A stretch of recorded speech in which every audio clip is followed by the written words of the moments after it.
Como a gente prometeu, eu vou bater um papo com o Walter Casagrande Júnior. Casão, prazer estar com você aqui na Arena Corinthians. Fala, meu, beleza? Viu aqui em casa, né? Pois é, rapaz. Cara que tem história no futebol brasileiro, tem história nos principais movimentos democráticos do Brasil. E tem algumas histórias para contar também a respeito da nossa cidade, Niterói, para você que é leitor do Folha do Leste, para você que acompanha as nossas mídias digitais, a nossa página na internet. A gente está com o Dátolo embarcando agora, com o Vicente Dátolo embarcando para fazer o Mundial de Clubes.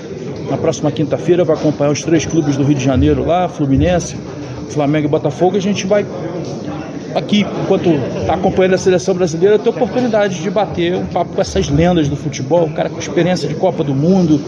É um cara que vai falar também um pouquinho sobre a falta de um cara como ele, como um 9. Mas vamos contar a história antiga, vamos falar de antigamente. Casa, a gente está vivendo um período que você viveu bem. 24 anos de ausência de títulos. Você fez parte de uma geração que pegou esse interstício entre 70 e 94. Qual a diferença de vestir a camisa da seleção brasileira antigamente e vestir hoje? O que você acha? O que você vê de diferente no futebol de antigamente, daquele futebol que você jogou para agora? Primeiro é a identificação, né? O pessoal na minha época jogava tudo no Brasil, né? Você tinha um ou outro que jogava na Itália, né? E o resto tudo jogando no Brasil. Então o torcedor brasileiro ele tinha uma identificação com a gente, né? Via a gente no campo jogar. Então a seleção brasileira tinha uma aproximação muito grande com o povo brasileiro. Era realmente a seleção do povo. Hoje os jogadores saem com 14 anos, jogam tudo fora e a maioria deles, como é convocado para a seleção brasileira, o torcedor raiz mesmo, nem sabe quem é, nem sabe onde jogou. Vários desses jogadores ficaram conhecidos no grande público jogando na seleção, não jogando aqui. Então eu acho que isso é um problema que não tem como se resolver, é impossível, acabou, não tem como, mas que fez a seleção cair muito. E dificultou se fazer uma seleção competitiva. Era muito difícil, inclusive, montar uma seleção no seu tempo. Quer dizer, era um privilégio. Porque, você no meio de tantos nomes, você, por exemplo, esteve em Copas do Mundo. Agora, hoje parece que existe assim, uma facilidade muito grande de você pegar uma lista.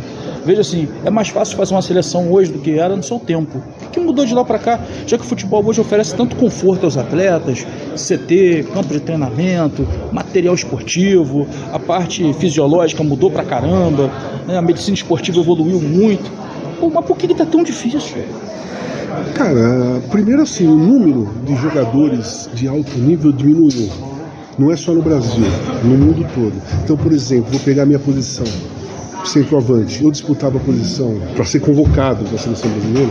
Não era nem para jogar, né? Para ser convocado. Eu, Careca, Reinaldo, Nunes, Roberto Dinamite, Serginho Chulapa. Já falei 6, rapidinho. Assim. O Washington, do Fluminense. E foram surgindo outros centroavantes com o tempo. O Mirandinha, que acabou indo para a seleção. O próprio Renato, querendo ou não, atacante.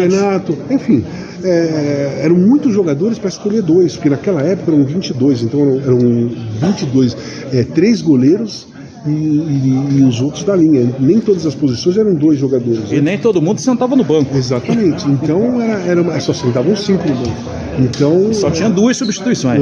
A concorrência era muito maior e de alto nível. Você levava 2 e ficava 4 fora da seleção de alto nível. Então hoje em dia não. Hoje em dia a dificuldade está de escolher. A dificuldade está de encontrar os jogadores que têm nível mesmo para a seleção brasileira. Isso pode estar associado à formação, por exemplo. Até que ponto os clubes estão envolvidos nisso, ou poderiam estar envolvidos nisso? Falta estímulo para o clube também desenvolver esse tipo de formação, porque a gente tem aí um campeonato que é vinculado à CBF, muito se discute de fazer uma liga, mas existem muitas questões políticas, mas quem forma o clube, em geral, quem forma o atleta, é o clube.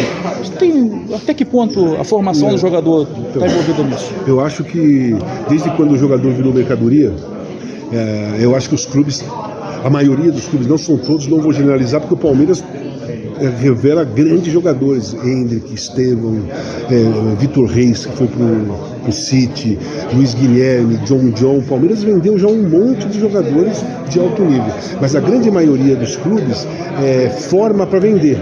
Então, quanto mais rápido vender, melhor. Então, eles formam uma mercadoria. Eles não formam um talento. Eles não formam um jogador para subir profissional, para jogar, para dar título. Eles formam um jogador para que apareça rápido e algum time venha contratar. É assim que a grande maioria dos clubes do Brasil trabalham. O Flamengo revela, mas o Flamengo virou um comprador também. Lá nos anos 80, o Flamengo era revelador. Tanto que aquele time de 81, você tinha Leandro do Flamengo, formado no Flamengo, Moza, Júnior, Andrade, Adílio, Zico, Tita, Júlio César e tantos outros ali, né?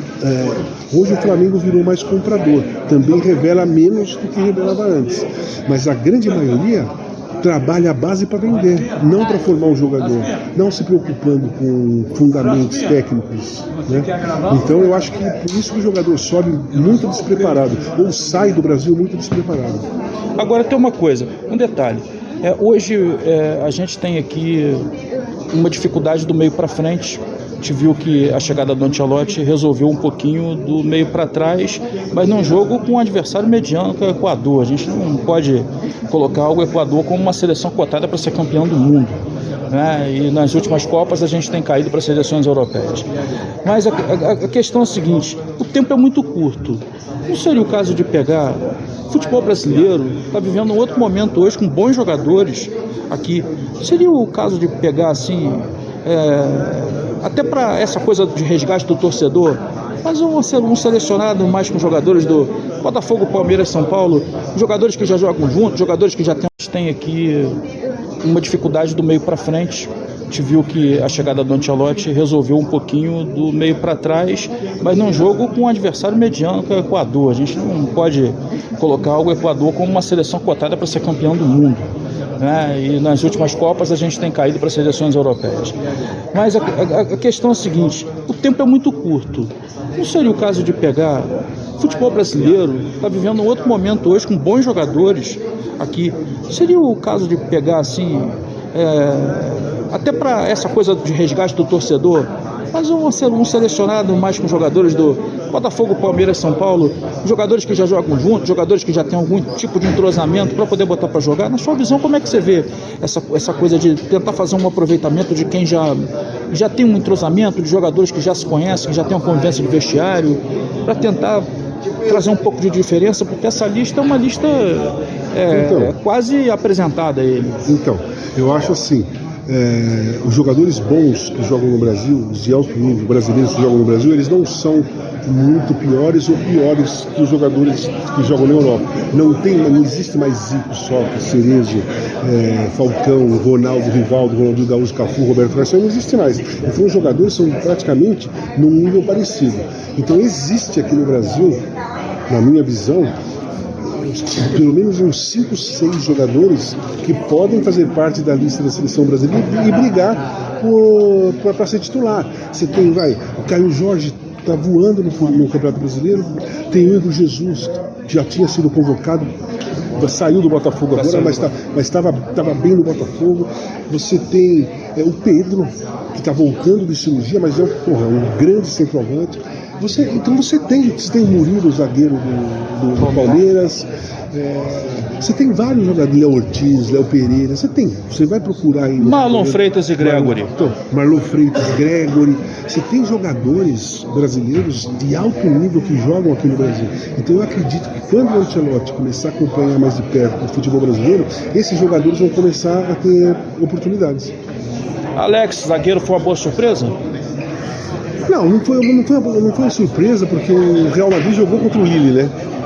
O Real Madrid nessa última Champions jogou contra o Lille. E foi ali que o Ancelotti viu o Alex jogar, e foi ali que ele se convocou, mesmo sem o Ancelotti saber naquela época que seria um treinador da seleção brasileira. Mas ele impressionou o Ancelotti nessa partida. Deu para ver um brilho no olhar nele? Ancelotti? No Alex? Claro. Vontade de jogar. Vontade de jogar, cara que foi convocado pela primeira vez, cara que estava lá no Lille, que não é um grande time no futebol europeu. Claro, esse cara tá com uma grande vontade de jogar na seleção brasileira. Agora, vamos voltar lá um pouquinho no tempo, falando um pouquinho do tempo que você jogou lá no Caio Martins. Era gostoso jogar em Niterói? É legal. Eu joguei no Caio Martins depois que eu voltei da Europa.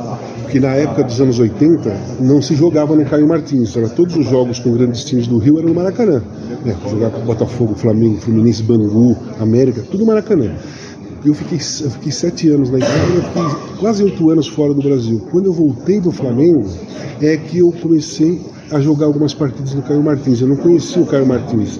Eu joguei a primeira vez lá, Flamengo e Bragantino, no Campeonato Brasileiro de 93. E depois eu joguei muito no Rio São Paulo, né, quando eu fui pro Corinthians, contra o Botafogo, contra o Flamengo mesmo. Era um futebol raiz, um futebol mais próximo do povo, né? Você saía no meio da torcida, ia embora, ninguém queria te bater, ninguém queria te matar, sabe? Você comia um sanduíche ali depois do jogo na porta do Caio Martins, saía andando para ir pro ônibus, a torcida sai junto, né? No Caio Martins, a torcida desce a escada e se você quiser ir no banheiro, por exemplo, você vai e se encontrar com o torcedor. Então era muito mais próximo, era muito mais raiz mesmo. Isso colabora para o distanciamento do torcedor hoje? Sim, colabora. Os torcedores não terem identificação com os jogadores, né? A seleção brasileira não tem uma identificação com o torcedor, o torcedor fica um pouco distante. Olha, para a gente fechar aqui, a gente tem um jogo com o Paraguai na terça-feira. As últimas 2 vezes que a gente classificou para a Copa do Mundo, se não me engano, foram jogos contra o Paraguai. Então eu acredito que a classificação virá. A grande questão é, o Rafinha volta, a gente tem essa certeza. Agora, volta no lugar de quem? Entra na vaga do Estevão, ele vai mexer no meio campo, ele vai tirar o Richarlison. Ele não tirando o Richarlison, quem é o cara para jogar nessa função? Você acha que ele tem o Matheus Cunha como uma opção? Eu acho que o Richarlison foi muito mal contra o Equador. Eu acho que o Matheus Cunha entra no lugar do Richarlison. O Rafinha provavelmente vai entrar no lugar do Estevão, eu acho. Se ele quiser fazer um 4-3-3. Se ele quiser fazer um 4-4-2, por exemplo, talvez jogue Rafinha e Estevão. Se ele põe Casimiro e mais um segundo volante aqui, Rafinha e Estevão, Matheus Cunha e Vinícius Júnior. Então, se for 4-3-3, eu acho que o Rafinha entra no lugar do Estevão. É importante ter alguém para dividir a atenção da marcação em cima do Vinícius Júnior. Por exemplo, tinham 3 em cima dele no jogo com o Equador, porque o Richarlison justamente não estava muito legal no jogo, né? Seja, o lance é o seguinte, precisa ter movimentação para ajudar o Vinícius. E quem conhece mais o Vinícius do que o Ancelotti? Ninguém, né? Então ele sabe como fazer um esquema para o Vinícius conseguir desequilibrar o jogo. Casão, obrigado pela sua gentileza, conversar conosco aqui no Folha do Leste. Quero te pedir para mandar um abraço para o nosso pessoal de Niterói, da região leste do estado do Rio de Janeiro. Claro. Um abraço, pessoal, um beijo aí, pessoal de Niterói. Saudades de passar ali no Caio Martins, né, que era um futebol raiz. Temos agora a nossa candidatura à sede do Pan-Americano de 2031, candidatura conjunta com o Rio de Janeiro. Que legal, tomara que dê certo. Estamos aí com esse projeto da candidatura das 2 sedes, tanto Niterói, Pan, Rio e Niterói, 2031. Beleza, tomara que dê certo mesmo. Valeu. Grande abraço.